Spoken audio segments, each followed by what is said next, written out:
desde el urgentólogo. Mi nombre es Sergio Muñoz. Yo soy residente de tercer año de Medicina de Urgencias de la Universidad de Antioquia. Este es el contenido de la charla que vamos a presentar. Vamos a hablar de unas generalidades, vamos a conocer los diferentes síndromes medulares, hablar de algunos conceptos de choque medular y choque neurogénico. El abordaje lo vamos a hacer desde el servicio de urgencias y con las controversias pues, que hay al respecto. Algunas complicaciones las vamos a mencionar y finalmente nos vamos a llevar unas conclusiones a casa. Entonces, para empezar, pues, ¿cómo se define un trauma raquimedular? Realmente, pues, entonces es un trauma físico que ocasiona un daño de la médula, ¿sí? Daño del endotelio, daño del neural, daño de los axones. Y esto va a condicionar unos cambios en el tiempo que pueden ser temporales o permanentes, tanto en función motora sensitiva o en función autonómica, ¿sí? Este daño puede generar unas secuelas irreversibles, como nos vamos a centrar en la parte cervical, que el trauma raquimedular eh, disminuye la expectativa de vida. Y que hable por el de Johan. No, profe, me salí del cuarto porque allá no... Bueno, entonces hablaba pues como de todo el impacto social, personal y económico que va a generar el trauma raquimedular. En cuanto a epidemiología, pues se dice que hay una incidencia de 10.4 hasta 83 casos por millón de habitantes. La incidencia es un poco más alta en los Estados Unidos en comparación con Europa y con Australia. Se dice que hay dos picos de incidencia. Un primer pico entre los 15 y 29 años, donde la mayoría de los pacientes se van a presentar es por accidentes de tránsito, y en mayores de 65 años, donde la incidencia viene aumentando y principalmente se da por caídas de las personas, pues de los ancianos. Pues se estima que se da más en hombres que en mujeres, una relación hasta 4:1. La mayoría de los traumas raquimedulares son cerrados y una pequeña proporción, hasta un 2% en algunas series son penetrantes, y entre todos los traumas raquimedulares, pues se estima que más de la mitad van a ser a nivel cervical, con el agravante de que una tercera parte o hasta la mitad de ellos van a ser traumas raquimedulares completos. En cuanto a la mortalidad pues, hospitalaria, va a ser mucho más elevada, pues principalmente hasta el 17% se puede morir durante la hospitalización, y de los que sobreviven, casi un 4% van a morir al año, un 1.6% van a morir a los 2 años, y de ahí en adelante, por cada año que pase, la probabilidad de morir es del 1 al 2%. Algunos factores de riesgo asociados a mayor probabilidad de muerte son las personas ancianas y los traumas raquimedulares completos, y los traumas raquimedulares altos, como los cervicales. Entonces, en esta gráfica vemos cómo la mortalidad, acá en esta barra que estoy señalando, es mucho más elevada cuando el trauma raquimedular es un hacia A o un hacia B respecto a un hacia C o un hacia D. Lo mismo que a nivel cervical. La mortalidad va a ser mucho más alta cuando se presenta entre los primeros segmentos de la médula cervical versus la médula cervical en la parte más baja. Se estima que 5% de los pacientes con trauma encefalocraneano van a tener trauma raquimedular asociado. De los pacientes que tienen trauma en columna, un 25% se asocian a TEC leve. De los pacientes que tienen fracturas en toda la extensión de la columna, la gran mayoría van a ser en la parte cervical, y hasta un 10% de esos pacientes van a tener una segunda fractura que no es contigua normalmente, sino se da en otro segmento. Las fracturas altas, principalmente C1 a C3, la mayoría, pues un 30-40% van a morir en la escena, y los que no mueren, pues es porque se les presta una asistencia muy, muy rápida, con ventilación asistida. Los segmentos pues, altos, la primera vértebra cervical y la segunda, atlas y axis, realmente son de baja incidencia entre las fracturas cervicales. Y entre las fracturas de C3 a C7, la más frecuente va a ser la fractura de C5, y la luxación va a ser mucho más frecuente a nivel C5, C6. Unos conceptos básicos para recordar respecto a la anatomía de la columna cervical. Realmente, entonces, la columna cervical es aquella que va desde el cráneo hasta el inicio del tórax, va a tener 7 vértebras cervicales que van a tener, a diferencia del resto de la columna, una flexibilidad más alta, se van a componer de un cuerpo, se compone de un arco, y este arco va a tener sus láminas a cada lado y 2 pedículos. Además van a haber 7 procesos, 2 procesos transversos, un proceso espinoso, teniendo en cuenta que de C3 a C6 estos procesos espinosos son bífidos, y se ven 4 procesos articulares. De gran interés que acá en el foramen transverso van a pasar las arterias vertebrales, por eso pues los forámenes transversos a este nivel van a ser más altos, que discurren de C1 a C6 y que ponen al paciente con riesgo de ACV de circulación posterior. Dentro de todo el segmento de huesos y ligamentos que hay a nivel de la columna, pues va a discurrir la médula, esa médula que va a estar irrigada por unas arterias espinales posteriores y por unas arterias espinales anteriores. Estos son algunos conceptos de biomecánica, pues no me voy a detener en ellos, simplemente para recordar que la médula, pues, perdón, la columna cervical en este segmento es mucho más flexible, como lo había mencionado, y cuando se discurren pues estos rangos, la columna trae riesgos de lesiones. En cuanto a la fisiopatología, se estima pues que hay 2 impactos en el trauma raquimedular, una lesión primaria que se da por el trauma directo, que se va a generar por compresión o sección de la médula, y a raíz de, pues, desde ese momento se va a generar una serie de cambios y de secuencias en señales inflamatorias que van a producir un mayor daño y que va a ser como el que más daño le va a causar a la médula. Por tanto, pues este es el punto que queremos impactar. Se dice pues que la disrupción de las neuronas y los oligodendrocitos lo que va a ocasionar es una cascada de señales inflamatorias, van a activar liberación de citoquinas, de factor de necrosis tumoral, va a haber un edema marcado a nivel de la médula, se va a romper la barrera hematoespinal, este edema que va creciendo lo que va a hacer es aumentar la isquemia por compresión pues de la perfusión a nivel local, y finalmente pues este deterioro en la perfusión va a llevar a mayor edema y a mayor isquemia, ¿sí?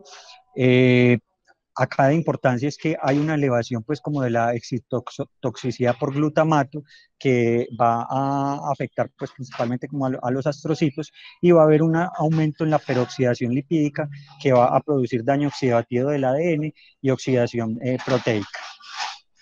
También va a haber liberación de neurotóxicos, un imbalance en los canales de sodio, en los canales de calcio, y en las fases más tardías, pues subagudas, va a haber activación de todas las células de la microglía, que recordemos pues que son los macrófagos del sistema nervioso central, que finalmente todo esto va a llevar a una apoptosis. Y como si fuera poco, a todos estos daños que estamos mencionando, se crean unas barreras para la regeneración o para la sanación de la médula por creación de cavitaciones quísticas, que se da por pérdida del tisular. Estas cavitaciones tienden a coalescer y lo que producen es una barrera física para la cicatrización, y además de la cicatrización glial que no dejan pues que haya migración celular y de los axones. En cuanto al choque, pues se habla de 2 tipos de un choque medular, que hay que diferenciarlos bien, pues para no confundir, porque tienden a ser confundidos pues como en el día a día. El choque medular es ese estado temporal que se refleja por una parálisis flácida, que se da por la pérdida de la función motora sensitiva autonómica refleja a nivel o por debajo de la lesión. Se va a ver manifestada por pérdida de todos los reflejos de esfínteres, que es como el marcador pues, que estiman de choque medular, ¿sí? Este choque medular tiene 4 fases, ya la vamos a ver en una diapositiva más adelante. Y en cuanto al choque neurogénico, se va a ver manifestado por una hipotensión tras el trauma, por una pérdida del tono simpático, lo que va a generar es una vasodilatación periférica, por tanto va a llegar el paciente a choque. Este choque neurogénico normalmente se va a dar por cuando hay traumas por encima de T6. Se dice que está presente en el 20% de los traumas raquimedulares a nivel cervical, aunque casi todos los pacientes con trauma raquimedular cervical van a tener bradicardia durante la fase aguda de este. Como lo mencionaba, el choque medular tiene 4 fases. Una primera fase donde se presenta una parálisis flácida, se va a manifestar por la ausencia de reflejos y que se da simplemente por la pérdida del tracto descendente o el tracto motor. Una segunda fase que se da entre el día 1 y el día 3, que se da por una denervación sensitiva, donde el marcador es que ya empiezan a aparecer algunos reflejos. En la fase 3 ya hay una hiperreflexia inicial y esta se da por un crecimiento de la sinapsis a través de los axones. Y en la fase 4, que ya se da por un crecimiento pues soportado por los somas, donde va a haber un estado de hiperreflexia o incluso de espasticidad. Los reflejos, pues se dice que el primer reflejo que empieza a aparecer tras el choque medular es la respuesta plantar retardada, que incluso se puede empezar otra vez a aparecer en el servicio de urgencias. Posteriormente va a haber un retorno del reflejo bulbo cavernoso, el reflejo cremasteriano, aparecen los reflejos subcutáneos, los reflejos aquilianos, aparece el signo de Babinski y finalmente los reflejos rotulianos. Entonces, esto es una tabla para mostrar cómo en el tiempo todos estos reflejos van evolucionando, como lo decía, primero la respuesta plantar retardada, el bulbo cavernoso, y a medida que progresa el tiempo, pues van apareciendo el resto de reflejos de caudal aproximado. Y en cuanto al choque neurogénico, entonces lo que se va a producir es que tras la lesión hay un bloqueo del flujo simpático, este flujo simpático principalmente que va al corazón, entonces se va a ver manifestado que va al corazón, pero el parasimpático va a estar conservado. Entonces va a haber un predominio de descarga parasimpática que se va a ver reflejado por bradicardia. Además, pues el influjo de los vasoreceptores van a estar conservados, ¿sí? Se dice que además toda la disminución del tono vascular y la atonía a nivel motor va a agravar mucho más el cuadro porque va a reducir el retorno venoso, lo cual va a terminar afectando pues el gasto cardíaco. Se dice que este choque neurogénico puede durar hasta 6 semanas y se va a manifestar su finalización con hipertensión, espasmos musculares e hiperreflexia. No me voy a detener mucho en esto, simplemente para recordar pues que las fracturas cervicales se pueden clasificar según el tipo por la O-Spine, según el tipo de lesión, las fracturas compresivas que son las tipo A, que van del A0 al A4, las tipo B que se van por lesiones por distracción y las tipo C que se presentan por lesiones por desplazamiento. Y que en cuanto a la clasificación pues, del trauma raquimedular, la escala de discapacidad ASIA es la que vamos a utilizar, que se compone de unas escalas motoras, donde vamos a evaluar unos músculos clave. Estos músculos van a ser pues, a nivel cervical, desde los flexores del codo hasta los extensores del dedo, según el segmento pues, que esté comprometido, vamos a encontrar pues, la clínica del paciente, y a nivel inferior, desde L2 hasta L5, principalmente pues de miembros inferiores. Importante pues ese uno con los flexores pues como los dorsiflexores del pie. Y la parte sensitiva que va a estar también marcada por un puntaje de 0, 1, 2, según esté 0 ausente, 1 anormal, que incluye pues como la hiperalgesia, y 2 cuando la sensibilidad está normal. Esto lo vamos a hacer tanto en el tacto fino como en el tacto burdo, a cada lado del paciente, y vamos a dar un puntaje. Y lo otro es que debemos evaluar bien la zona sacra para ver si hay compromiso a este nivel, que nos marque pues como que es como el marcador de un trauma raquimedular completo cuando hay afectación a este nivel. Entonces, ¿cómo determinamos pues, la escala de discapacidad ASIA? Entonces, lo primero es preguntarnos si la lesión es completa, porque se manifiesta por la ausencia de toda la función motora sensitiva y a nivel sacro, todos los reflejos autonómicos también por debajo de la lesión. Si eso no está presente, pero hay una lesión motora completa, pero no sensitiva, entonces lo clasificamos con un ASIA B. Si por el contrario hay algo de fuerza motora por debajo de los músculos, pero esta fuerza, en más del 50%, pues debajo de los segmentos comprometidos, es menos de 3, va a puntuar como un Asia C. Si la fuerza es mayor de 3, va a puntuar como un Asia D. Y finalmente, si no hay compromiso ni motor ni sensitivo, va a puntuar como un Asia E. Las manifestaciones clínicas van a depender realmente pues como del nivel medular que esté afectado. Como les decía, pues principalmente a este nivel van a ser paraplejías perdón, tetraplejías o tetraparesias. Entre más alta, pues como ya habíamos visto, el riesgo de choque neurogénico a este nivel va a ser mucho más alto. Lesiones por encima de C5 van a predisponer a que el paciente presente falla ventilatoria. Va a haber compromiso respiratorio, además, no solamente por la inervación del nervio frénico, sino por los intercostales, cuando las lesiones son por encima del nivel de T11. Y el compromiso del sistema nervioso sensitivo, simpático, perdón, que ya había mencionado, eh, cuando se da pues lesiones que afecten pues segmentos por encima del E2. Y otra cosa muy importante son las pérdidas de inervación de órganos linfáticos que predisponen al paciente a lo que se llama una parálisis inmune, que simplemente va a favorecer las infecciones a largo plazo. No, pues voy a pasar pues aquí para explicar los síndromes medulares.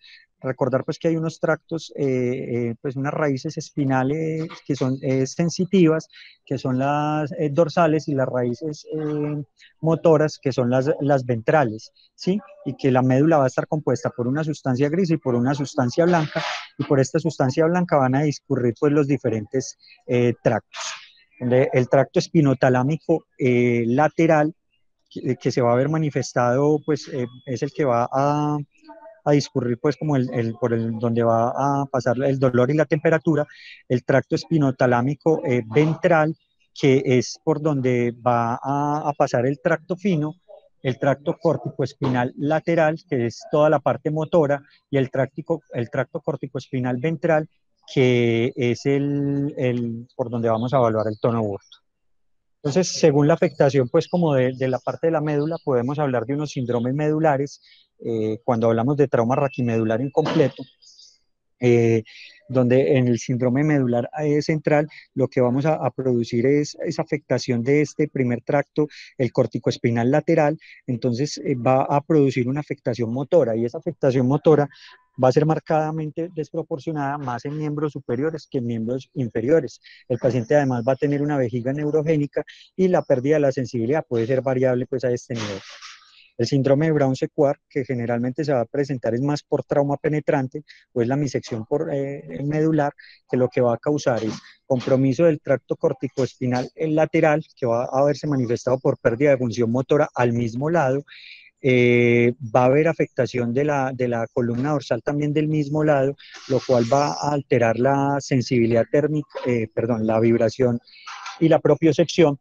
Y va a haber afectación del espinotalámico lateral, que recordemos pues que este espinotalámico se decusa, por tanto el paciente va a tener afectación del dolor y a la sensibilidad térmica al otro lado de la lesión. Y los síndromes medulares anterior y posterior, que si bien no son tan frecuentes en traumas, pues en trauma raquimedular, sino más bien en lesiones medulares por enfermedades degenerativas, donde en el anterior va a haber una compromiso pues marcado del tracto córtico espinal, lo cual se va a ver manifestado por pérdida motora.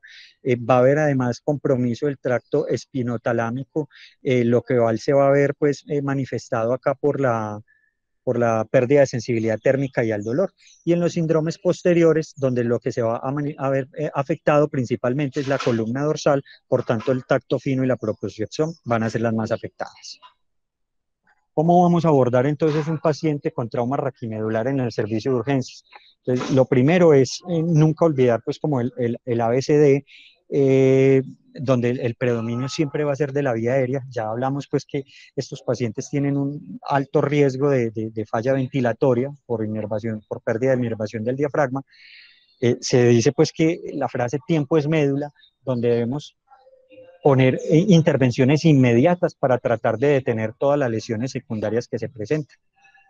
Entonces, lo primero, inmediatamente, lo que debemos hacer, esto sobre todo también en ámbitos prehospitalarios, es asegurar la vía aérea, dar soporte circulatorio, inmovilizar la columna, sacar del campo donde esté el paciente y transferir idealmente a un centro que sea especializado en trauma raquimedular. Ya vamos a entrar como en detalle pues como de las controversias que hay al respecto. Posteriormente, pues hacer un examen completo para clasificar el trauma raquimedular, considerar metilprednisolona en algunos pacientes específicos, buscar metas de presión arterial media por encima de 85 milímetros de mercurio, considerar la cirugía temprana y dar tromboprofilaxis de forma temprana. Y en la parte subaguda crónica, movilizar al paciente de forma temprana, evitar las úlceras por presión, evitar desencadenantes de la irreflexia autonómica, que ya la voy a mencionar, manejar las secreciones, dar cuidado pues a nivel de tracto gastrointestinal y tracto genitourinario y la rehabilitación temprana. Con respecto a la inmovilización, pues realmente esto es muy discutido en la literatura. Los que la apoyan dicen que previene los movimientos adicionales de los segmentos inestables del paciente, por lo cual minimiza el riesgo neurológico. Se compone principalmente de la colocación de un collar cervical y de una tabla rígida. Es importante que esta tabla rígida sea retirada inmediatamente el paciente llegue al servicio de urgencias, pero siempre moviendo al paciente en bloque. En cuanto al collar cervical, los que no apoyan la movilización dice que el collar cervical limita la función respiratoria porque se ve una disminución del volumen corriente de la capacidad vital en estos pacientes, que eleva la presión intracraneal y que está documentado que en trauma raquimedular penetrante hay más mortalidad en estos pacientes que se inmovilizan, principalmente por pérdidas de la vía aérea o porque ocultan lesiones potencialmente mortales, y también porque la aplicación del collar muchas veces acarrea más tiempo en la escena. Entonces, ¿a quién no debemos inmovilizar?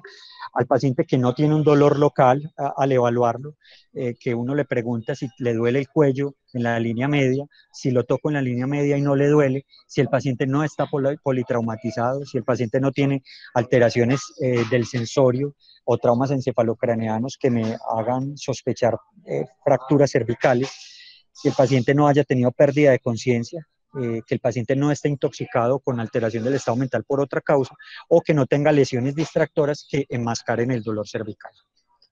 Esto es una revisión sistemática que buscaba pues, preguntarse si los pacientes con lesión cervical debían ser movilizados. Se hizo una búsqueda pues, en estas bases de datos hasta el 2013, incluyeron pacientes con trauma raquimedular que fueran manejados en el ámbito prehospitalario, restringieron la búsqueda de estudios en inglés y encontraron pues que 8 estudios cumplían con sus requisitos, pero eran 8 estudios observacionales. Y ellos lo que se preguntaron era si los pacientes con trauma raquimedular cervical atendidos por servicios de emergencia médica, la aplicación de un collar cervical se asociaba con mejores desenlaces versus no aplicarlo. ¿Qué encontraron ellos? Entonces, lo que ellos reportan ahí es que los desenlaces neurológicos, pues realmente no había estudios concluyentes que mostraran mejores desenlaces.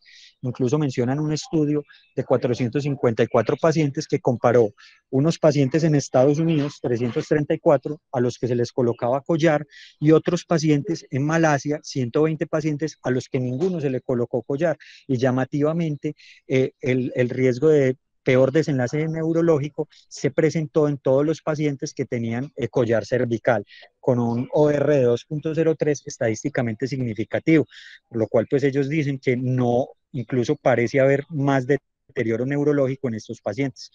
En cuanto al trauma raquimedular penetrante, pues mencionan 2 estudios, ambos con significancia estadística para favorecer la más mortalidad en este grupo de pacientes. Entonces, finalmente ellos concluyen que en trauma raquimedular penetrante hay evidencia que demuestra que la inmovilización debe ser evitada, y en trauma raquimedular cerrado realmente es controversial. A la fecha realmente no hay claridad respecto a esto, pues la recomendación personal que yo doy es que hasta que no sean retiradas de las guías, deberíamos inmovilizar todos los traumas, las sospechas de trauma raquimedular cerrado, para evitarnos pues complicaciones principalmente legales. Cuanto al manejo de la vía aérea, se dice pues que el 75% de los pacientes con trauma raquimedular cervical van a requerir intubación o ventilación mecánica. De esos pacientes, el 67% van a requerir traqueostomía. Hay que tener en cuenta que durante la intubación vamos a hacer una extensión completa de la articulación atlanto-occipital, atlanto-axial, y vamos a producir una flexión cervical inferior, lo cual se estima que puede empeorar los desenlaces neurológicos del paciente. Además, el collar cervical que nos va a limitar la apertura oral, y lo que sí es muy claro es que los pacientes con con trauma raquimedular, la ventilación con BBM es más peligrosa por las maniobras pues, que hay que generar. BBM pues, es el AMBU. Estos son los estudios que encontré pues como al respecto, donde los dispositivos para menores tasas de fallo al primer intento de intubación, todos los dispositivos de fibra óptica y de videolaringoscopia que se favorecen con una intubación mucho más rápida, con menos tasas de fallo, con menor movilización cervical, por lo cual estos dispositivos deberían ser considerados pues, para el abordaje del paciente. Siempre que voy a hacer el manejo de la vía aérea de estos pacientes, debo tener pues, un equipo muy estructurado, con un plan B siempre establecido, idealmente hacerlo por videolaringoscopia, como ya lo dije. Lo que me puede favorecer es inclinar la cabecera a 30 grados del paciente, hacer tracción manual si yo no puedo utilizar el fibro o el videolaringoscopio, siempre remover la parte anterior del collar cervical para evitar limitar la apertura oral. El abordaje es normal con la secuencia rápida de intubación, siempre pues como les decía alguien haciendo la estabilización cervical. Se recomienda usar un buggy, que no es otra cosa que un estilete para pasar más fácil el tubo, y en los pacientes que están estables y cooperadores se recomienda pues que sea una intubación despierto, es decir, sin relajante neuromuscular. Y siempre muy importante registrar el estado neurológico antes del manejo de la vía aérea. Esto es más para la parte crónica, simplemente para mostrar que los pacientes que tienen traumas raquimedulares cervicales, muchos van a terminar en traqueostomía, pues entre más alto el trauma raquimedular, mayor riesgo de dependencia al ventilador. Entonces, algunos pacientes podrían considerarse para traqueostomía temprana, que se estima que es en los primeros 7 días. Predictores de traqueostomía: a mayor edad, mayor riesgo. Pacientes, el nivel de la lesión, entre más alta, mayor riesgo. Los pacientes con comorbilidades o con índices de trauma elevados, o pacientes con antecedentes de enfermedades pulmonares o que tienen neumonías o atelectasis. ¿A quiénes hacerles traqueostomía, considerar traqueostomía temprana? Pacientes con trauma raquimedular cervical que sea completo, o en los incompletos que tienen falla ventilatoria. Y en caso de que el paciente haya sido llevado a una cirugía pues, para estabilizar la columna por un abordaje anterior, considerar la traqueostomía entre los 6 a 10 días después de esto. Bueno, esto es de gran importancia. Hay 3 grupos de pacientes para abordar con las ayudas diagnósticas. Los pacientes que se encuentran despiertos, es decir, sin déficit neurológico, y que están asintomáticos, en los cuales yo podría aplicar unas escalas rápidas para mirar a quienes les dejo el collar y a quienes llevo a imagen cervical. Estas escalas son la Nexus y la Canadian C-Rule, que es la CCR. Si los pacientes no cumplen estos criterios, van a tener alta probabilidad de que tengan lesiones cervicales y alta probabilidad de lesión medular. Estos pacientes deberían ir a radiografía apelateral y de odontoides. ¿En qué consisten estas escalas? La CCR pregunta 3 criterios de alto riesgo, que son los pacientes mayores de 65 años, mecanismos de trauma peligroso, que son accidentes de alta velocidad o caídas de gran altura, o que tengan parestesias en extremidades. Si no cumple con ninguno de esos criterios, se preguntan 5 criterios de bajo riesgo, que son colisiones de accidente de tránsito simples por la parte de atrás, que esté sentado en el servicio de urgencias, que el paciente sea capaz de caminar, que el dolor cervical se presente de forma tardía o que no tengan dolor en la línea media. Si cumplen con todos pues si no cumplen con nada, con alguno de estos, el paciente debería ir a inmovilización y a imagen. Pero por el contrario, si los cumple, entonces lo que preguntamos es si el paciente es capaz de rotar el cuello 45 grados a ambos lados. Si es capaz, entonces no va a requerir ni inmovilización ni radiografía. Y en cuanto al Nexus, lo que nos va a preguntar es muy similar: si el paciente tiene dolor en la línea media, si el paciente tiene alteración del sensorio por alguna causa, sea intoxicación o trauma, si el paciente tiene déficit neurológico o si tiene lesiones distractoras. Si cumple todos los criterios, el paciente no debería ir a radiografía. Si no cumple los criterios, no debería ir a estas. ¿Cuál es mejor? Pues realmente se han hecho estudios comparativos. Esto es un RCT publicado en el 2003 que comparó ambas escalas, 9 servicios de urgencias en centros de Canadá, incluyó pacientes mayores de 16 años con trauma raquimedular, que se presentaban en las primeras 48 horas, con traumas por encima de las clavículas, con mecanismos de trauma potencialmente peligrosos, que el paciente estuviera con un Glasgow 15-15 y con estabilidad hemodinámica. Lo que ellos querían ver era si cuál era mejor para detectar lesiones cervicales clínicamente importantes y definían esto clínicamente importante como la presencia de cualquier fractura, luxación o inestabilidad ligamentaria demostrada por imagen. Incluyeron 8.283 pacientes, de los cuales solo 169, que correspondían a un 2% de todos los pacientes, tenían lesiones que ellos definieron como clínicamente significativas. Y de estos pacientes que presentaban lesiones cervicales, solo 45 tenían déficit neurológico, que correspondían al 0.5% de la población global. Es importante también anotar que al 10% de todos los pacientes no se les evaluó estos movimientos de flexión cervical, por lo cual fueron excluidos de los análisis. De los pacientes que quedaron, 7.438 miraron cuál era la sensibilidad y especificidad y encontraron que para el CCR la sensibilidad era del 99.4, pero muy importante, un valor predictivo negativo del 100%, a diferencia del Nexus, que también tenía pues un muy buen valor predictivo negativo, pero que era inferior al CCR. Miren que acá pues el CCR solo dejó escapar un paciente con esas lesiones significativas, mientras que por Nexus escaparon 15 pacientes. Los otros dos grupos de pacientes para considerar imagen son los pacientes que están conscientes pero que tienen síntomas, en cuyo caso la tomografía simple va a tener una alta sensibilidad y especificidad, y donde la resonancia pues solamente debería ser indicada si el paciente tiene un dolor persistente en el cuello a pesar de tener una tomografía negativa. Y en los pacientes con alteración del sensorio, pues la tomografía también va a ser la primera elección, y algunos discuten pues como la resonancia, pero pues quienes no están a favor dicen que si bien pueden identificar 20% de lesiones no visibles en otros estudios, realmente impacta muy poco en cuanto al abordaje de estos pacientes con trauma raquimedular.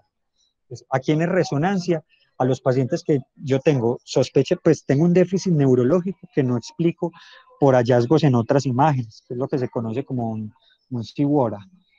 Los pacientes que tienen deterioro neurológico, los pacientes en los cuales yo quiero evaluar toda la estabilidad ligamentaria y los discos, los pacientes, en algunos pacientes que consideran hacerle reducción abierta, y pacientes en quienes se piensa hacer reducción en un paciente que está inconsciente, que no es posible evaluar pues la parte neurológica. Bueno, discutido, esteroides, sí o no, pues realmente el papel esperado de ellos es que inhiben la peroxidación lipídica y la hidrólisis en el sitio de la lesión, lo cual va a favorecer pues como el aumento del flujo a nivel local, disminuye el ácido araquidónico, pues a través de la disminución del ácido araquidónico.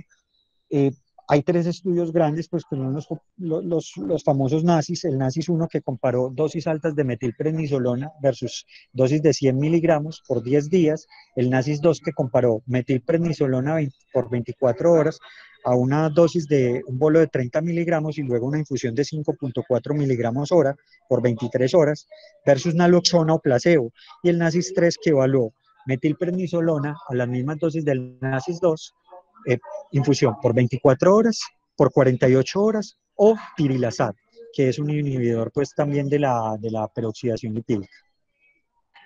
¿Qué encontraron? Pues que realmente en el NACIS 1 no hubo diferencias en desenlaces neurológicos, y sí se vio que los pacientes tenían más riesgo de muerte de infecciones.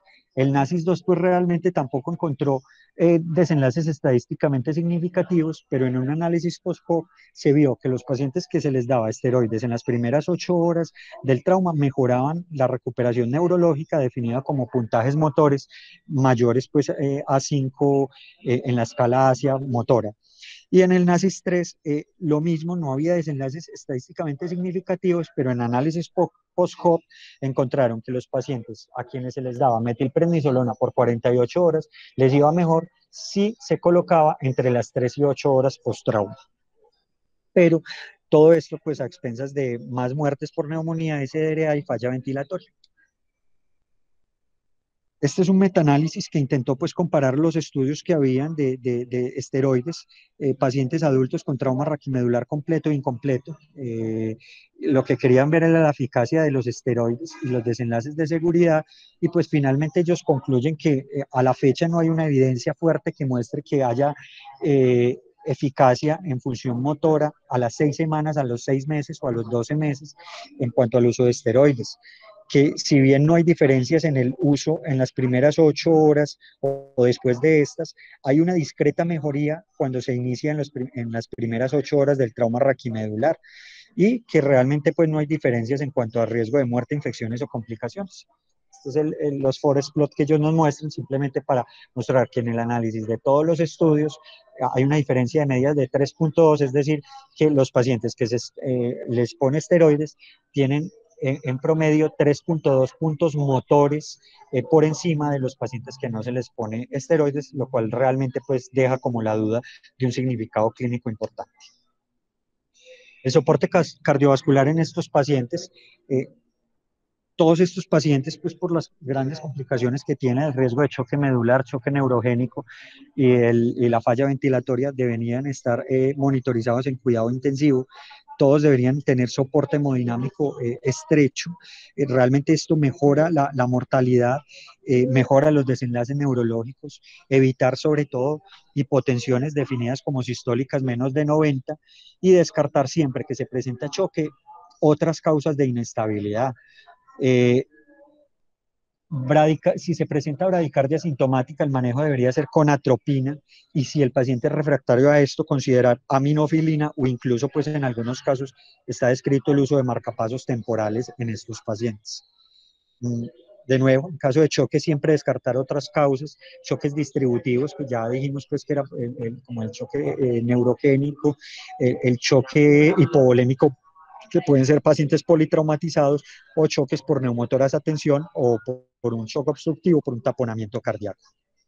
Vasopresores, pues realmente lo que quiero mostrar aquí, pues no me voy a detener en fisiología, simplemente para recordar que el gasto cardíaco va a depender de la frecuencia cardíaca, del volumen sistólico, y que esto va a estar la estimulación parasimpática, que va a inhibir la frecuencia cardíaca, y la estimulación simpática, que va a inhibir el volumen sistólico y la frecuencia cardíaca. Recordemos que esto está inhibido en el paciente con trauma raquimedular alto, por lo cual va a predominar la respuesta parasimpática, favoreciendo la bradicardia del paciente. ¿Para qué explico esto? Para entender en dónde yo debería hacer pues como o sea, dónde deberían actuar los vasopresores inotrópicos que yo voy a usar, ¿sí? Recordar que los vasopresores que tienen propiedades alfa 1 van a producir vasoconstricción periférica, mientras que los que tienen propiedades beta 1 principalmente van a tener actividades inotrópicas y cronotrópicas. Entonces, en pacientes que tienen traumas raquimedulares altos, definidos por niveles por encima de T6, por el riesgo de inhibición simpática, lo que yo necesito es tener esta estimulación a nivel de los receptores beta 1, entonces voy a utilizar inotrópicos, pues vasopresores que tengan propiedad inotrópica y cronotrópica, principalmente dopamina y norepinefrina. Pero si es por debajo de este nivel, simplemente con un vasoconstrictor periférico voy a tener, en este caso, la fenilefrina o incluso la norepinefrina, pues que tiene más propiedades alfa 1. Y en casos de choque refractario, vasopresina en estos casos. Pues estos son los vasopresores, las dosis pues indicadas, reportadas en la literatura. ¿Cuál es mejor? Pues realmente hay revisiones sistemáticas que han intentado responder esto. Esta revisión sistemática intentó responder esta pregunta, evaluar la evidencia del uso de vasopresores en trauma raquimedular, graduar las recomendaciones de uso, dividieron subgrupos de trauma raquimedular completo o incompleto, los pacientes que tenían lesiones altas, lesiones como cervicales, o que tenían lesiones dorsolumbares, y pacientes con presión arterial menor de 85 o menor de 90 en cuanto a presión arterial es media. Pues realmente lo que ellos encontraron era que el trauma raquimedular completo se asocia con 5.5 veces más probabilidades de tener hipotensión al ingreso del paciente, de urgencias, que los pacientes con traumas raquimedulares cervicales tienen más alteraciones hemodinámicas y cardíacas. Entonces, que realmente estos pacientes con traumas completos y cervicales van a tener necesidad de uso de vasopresores de forma más frecuente. Esta revisión sistemática no pudo determinar cuál fue el mejor por alta heterogeneidad de los estudios, tampoco pudo determinar la duración óptima del soporte vasopresor, pero en general los estudios dicen de 5 a 7 días y se sustentan porque el riesgo de edema medular es mayor entre los 3 y 5 días, lo cual puede empeorar la lesión en este tiempo. Y realmente pues no encontraron diferencias significativas en mejoría neurológica en cuanto se les daba vasopresores con presión arterial media menor de 85 versus menor de 90 milímetros de mercurio. En camino pues viene un estudio que es el PAMS, que está intentando determinar si la presión arterial media por debajo de 85 o por debajo de 65, pues, cuál le va como mejor con desenlaces neurológicos. En cuanto a cirugía temprana, pues se estima que la cirugía descompresiva de forma temprana lo que va a hacer es atenuar el daño secundario, que como ya dijimos es el principal causante pues, de lesiones y secuelas. Esta cirugía, pues los desenlaces van a ser tiempo dependientes y lo que va a intentar hacer la cirugía temprana es realinear la columna y restablecer la estabilidad de la misma y con esto descomprimir la médula. Se divide en temprana las primeras 24 horas o tardía cuando se dan más de 24 horas. La evidencia lo que muestra es que en algunos estudios mejora los desenlaces neurológicos, mejora puntajes motoros en escala de Asia a 6 y 12 meses, mejora también puntajes motores en Asia, pues en escala de discapacidad Asia en síndromes medulares centrales y realmente sin diferencia en tasas de complicaciones. Estos son pues como gráficos que quería mostrar los estudios que se han asociado pues como con mejoría de estos. Quise traer este NACIS. Bueno, antes de pues que lo que ellos concluyen es que a la fecha no hay una evidencia fuerte que demuestre que la cirugía temprana mejore los desenlaces clínicamente significativos, pues, los desenlaces neurológicos de forma significativa, y quise traer el NACIS, pues que era, perdón, el éstasis, que es como el estudio referente pues en esto, que incluyó pacientes adultos con trauma raquimedular entre C2 y T1, que incluyeran Asia A, B, C y D, y eran 313 pacientes, de los cuales pues un grupo de pacientes fueron a cirugía temprana, otros a cirugía tardía. Muy importante por la crítica que se le hace es que hubo un gran porcentaje de pérdidas en ambos grupos.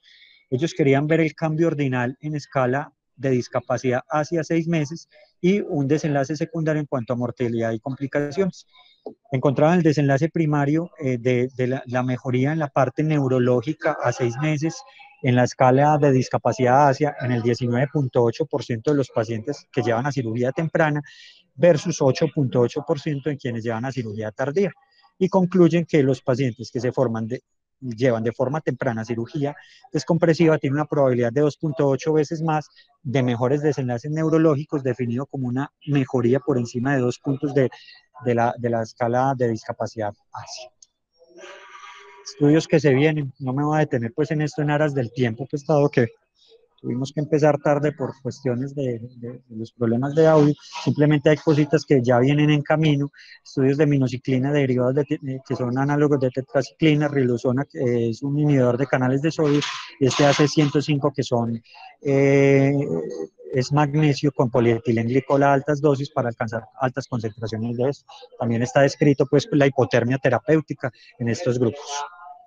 Manejos complementarios en estos pacientes: profilaxis antitrombótica, idealmente a todos, en pacientes en las primeras 72 horas y hasta las 12 semanas post-trauma. Filtro de vena cava realmente solo si hay TBP confirmada y en quienes está contraindicado el manejo farmacológico. Debemos evitar las úlceras por presión o tratarlas en caso de que se presenten. Si el paciente tiene disfunción vesical, hacer cateterismos vesicales intermitentes, más que dejar una sonda ahí colocada que va a aumentar el riesgo de infección. En caso de disfunción del detrusor, los alfa-bloqueadores pueden ser útiles. Inicio temprano de terapia respiratoria y terapia física.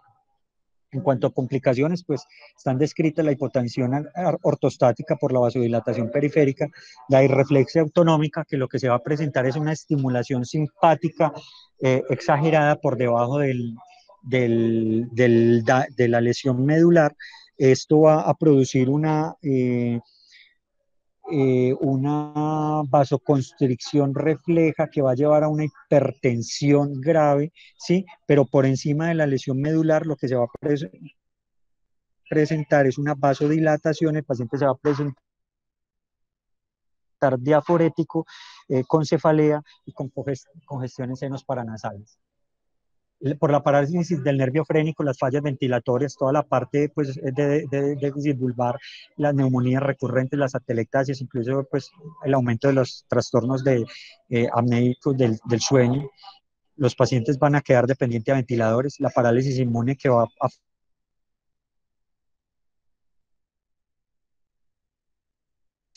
favorecer la edema hepática o de Charcot, que es la deformidad pues, en articulaciones por pérdida sensitiva en estas formaciones de bolsas de líquido cefalorraquídeo que se va a generar mucho más allá del nivel medular. En este caso, pues como vemos en la imagen, una siringomelia que se extiende hasta la parte de la unión cérvico-medular y que los pacientes van a favorecer con mielopatía progresiva. 40% de los pacientes van a tener dolor neuropático, un gran porcentaje de pacientes va a tener espasticidad por síndromes de motoneurona superior, la disfuncionalidad sexual en los pacientes que se va a ver afectada, las úlceras por presión que Sergio, se fue la señal. Me parece que es interesante la charla que nos diste. No sé si nos estás oyendo. Eh, yo quiero hacer básicamente dos comentarios. Primero, los esteroides en mi práctica no les he visto ninguna función. Y segundo, la cirugía temprana, creo que lo único que mejora es la disminución de las complicaciones y la disminución del tiempo en las unidades de cuidado intensivo. Me gustaría oír el concepto de Gustavo, si está conectado, qué concepto tiene sobre la cirugía temprana.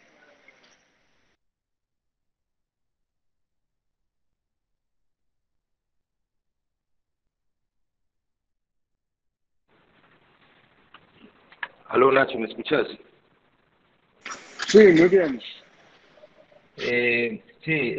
Me parece que escuchando esta revisión tan completa pues de una persona que está en el servicio de urgencias, de pronto es importante como terminar haciendo énfasis en eso. O sea, aunque la evidencia no es de muy alta calidad o no es una evidencia muy fuerte acerca de la intervención temprana en los pacientes con trauma raquimedular, cada vez aparecen más datos que sugieren que es mejor operar los pacientes tempranamente.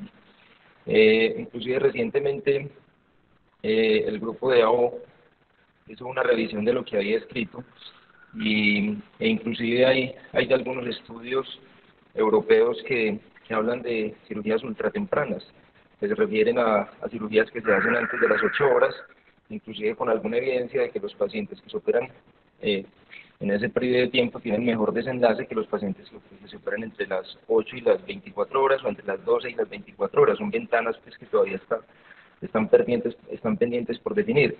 La ventana terapéutica de la cirugía de 24 horas en el Stasis fue definida básicamente con referencia a los nazis, que hablaban que la ventana terapéutica de los pacientes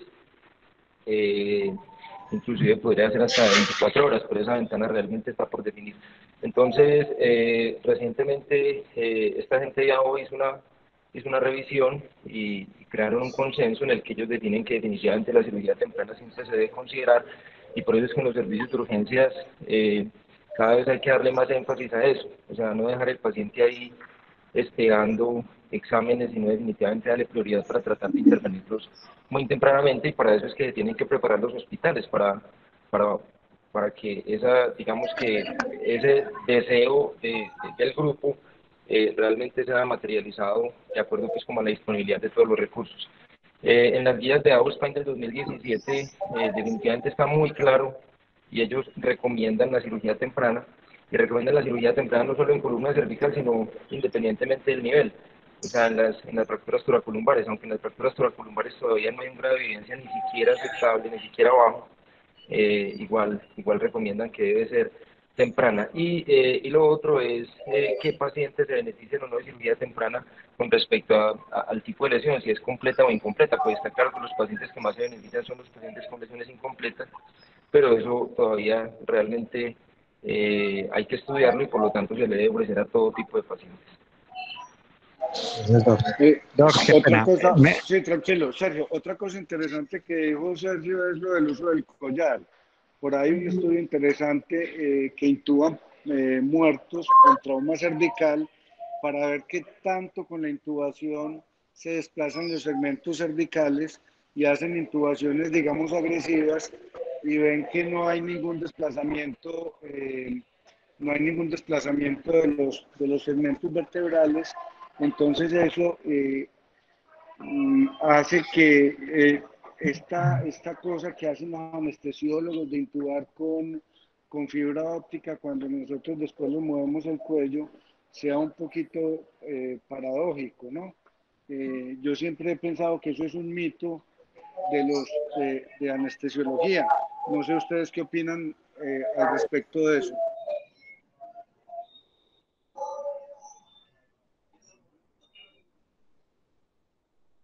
Profe, qué pena. El mito respecto a que se mueve la columna cervical. Sí, que se mueve la columna cervical con la intubación. Pues realmente, como le decía, eso ha sido estudiado, pero realmente pues no ha mostrado como que los pacientes tengan un desenlace neurológico peor. Lo que pasa es que yo creo que desde la parte legal, si no, pues si teóricamente hay algún rango de movimiento y de flexión y extensión de algunas articulaciones del cuello, pues creería que hay un riesgo legal alto el no proteger esto.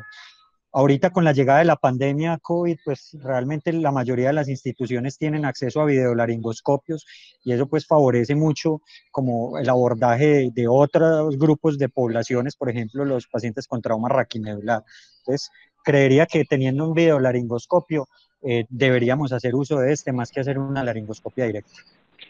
Nacho, pues a ver, eso realmente sí, o sea, lo que pasa es que no se puede hacer un RCT de paciente intubados con fibra, pacientes intubados con fibra, o sea, eso éticamente no es factible, pero sí hay muchos trabajos que evalúan cuál es el comportamiento de la columna cervical durante la intubación y aclaran que realmente digamos, el cambio en la posición es en la unión occipito-cervical, o sea, por encima por encima de C3. Por debajo de C3 realmente la columna cervical no tiene cambios significativos con la intubación y por lo tanto no se debiera esperar un fibro, un fibro para intubar a un paciente que puede estar inclusive en unas malas condiciones respiratorias. Entonces yo lo que digo es que, hombre, si lo tienen en el servicio de urgencia a la mano, úselo, pero no se va, que no, pues no se debe atrasarla y úselo especialmente en los pacientes, eso sí hay que ser muy claros, pues en los pacientes con inestabilidad occipito-cervical hay que tener mucho cuidado con la intubación y se debiera usar, pero en los pacientes con lesiones por debajo de C3 es una prioridad en los casos que sean necesarios, pues obviamente asegurar la vía aérea sin retardar el procedimiento esperando un fibro. Totalmente de acuerdo, doctor. Oscar, adelante. Sergio, muchas gracias por tu conferencia, una revisión muy completa. Yo quisiera hacer un comentario desde la perspectiva tuya, que es la perspectiva del urgentólogo.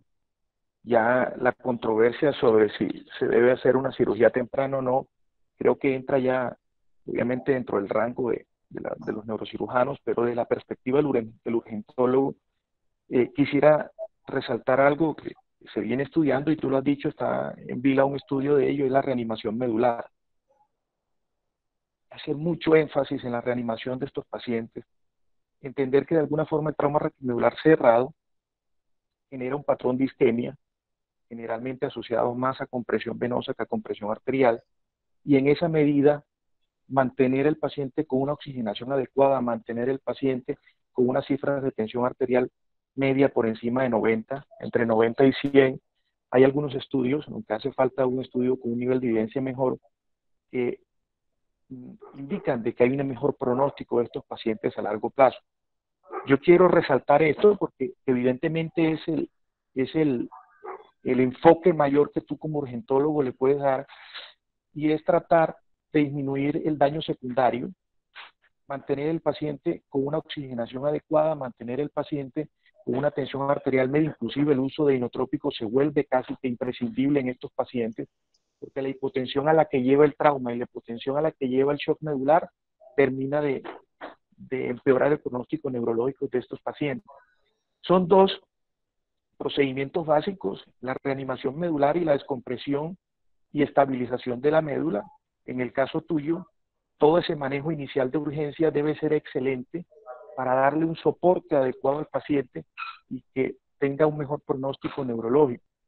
Hay un dato, y es que lo ve uno mucho en los servicios de urgencia, para que veo que hay estudiantes en el auditorio, y es que cuadriplegia o cuadriparesia se considera toda lesión por encima de T1, porque algunas veces el paciente está parapléjico, pero porque hace movimientos de hombros y de codo, pero funcionalmente no tiene las raíces distales.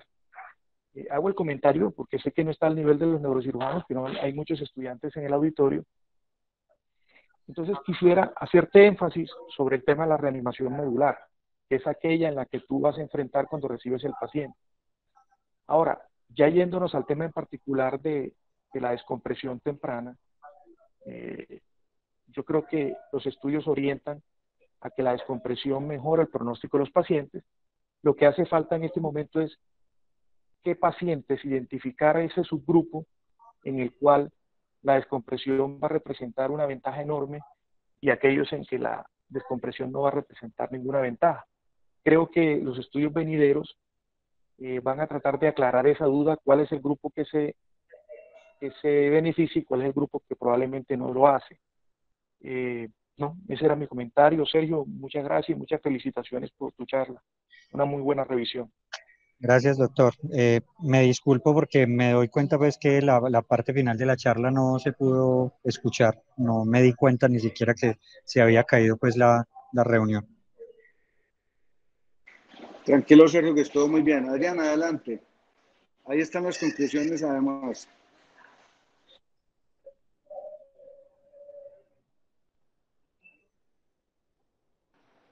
Adriana, adelante. Adriana López. Hola, hola, ¿cómo están? Gracias, Nacho. Hola, Sergio, Adriana. ¿Qué más? No hizo falta, Sergio, que se escuchara lo último porque estuvo muy buena la conferencia, suficiente, desde lo básico hasta buenos análisis. O sea que muchas gracias, muchas felicitaciones. Yo quisiera decirles algo acerca del estimulador diafragmático. Se los digo porque en estos 10 años que llevamos en el programa neurofuncional, han llegado 4 pacientes remitidos al servicio de urgencias, pues a la policlínica, al San Vicente. El primero llegó así, de una, entró por urgencias que para ponerle un estimulador diafragmático. Nacho inclusive pues tiene inclusive más experiencia y todo en esto. Pero nosotros hicimos un protocolo, nos unimos con algunos cirujanos de tórax que estaban interesados también en el tema, hicimos el protocolo y realmente de esos 4 pacientes que han llegado, pues el primero llegó por urgencias como les dije, el otro ya hicimos como una red con toda la administración para que primero pues sean comentados, porque el protocolo dice que se puede contemplar esa posibilidad solo después de 6 meses del trauma inicial. Y cuando ya el paciente ha sido operado, se ha fijado la columna y obviamente que no esté infectado. Les cuento que de estos 4 no hemos podido operar ninguno. A mí me parece eso éticamente complejo, me parece tan duro los pacientes de traumas de raquimedular cervical alto, pero inclusive pues es una posibilidad, pero solo para que lo tengan en cuenta, que pues nunca se hace por urgencias, hay que estabilizarlo y es una conducta que se debe tomar ambulatoriamente. Eso es todo. Hay otras cosas que se pueden hacer en funcional para estos pacientes que tampoco son urgentes, no son pues para el servicio de urgencias, pero a veces llegan, que son los SARS para control de esfínteres, después también casi siempre de 1 año o de 2 años se han hecho. Nosotros hemos hecho 3 y como sabemos, pues un botón es para eliminar, para orinar, el 2 es para defecar y el 3 es para la función sexual y sirven pues en ese orden. ¿Qué más sirve desde neurofuncional? El dolor que Sergio mencionó, el dolor neuropático por trauma raquimedular, de eso sí hemos operado varios y les va bien, mejoran el dolor por lo menos un 50%.